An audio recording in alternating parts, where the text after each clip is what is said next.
السلام عليكم ورحمة الله. أنا حكيم من قناة مواصلات القاهرة.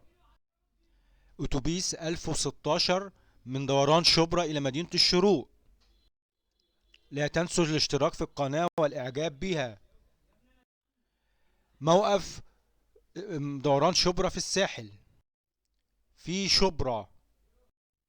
أتوبيس 1016 بيطلع من الدوران، بيمشي في شارع شبرا ويقابل محطة مترو الدوران ويمشي على شارع مسرة، في شارع شبرا ومحطة مترو مسرة وشارع أحمد بدوي وجزيرة بدران وموقف أحمد حلمي القللي، محطة مترو أحمد عرابي، رمسيس، محطة مترو رمسيس، يروح على مستشفى القبطي، غمرة، محطة مترو غمرة، دمرداش، مستشفى الدمرداش، مسجد النور، العباسية، نادي السكة، أول عباس، أول مكرم، شيلاتون، موقف العاشر في السلام، طريق مصر اسماعيلية الصحراوي، بوابة واحد، طريق أحمد شوقي، طريق الشباب، موقف إسكان الشباب، وفي الآخر بروح مدينة الشروق. شكرا على حسن استماعكم.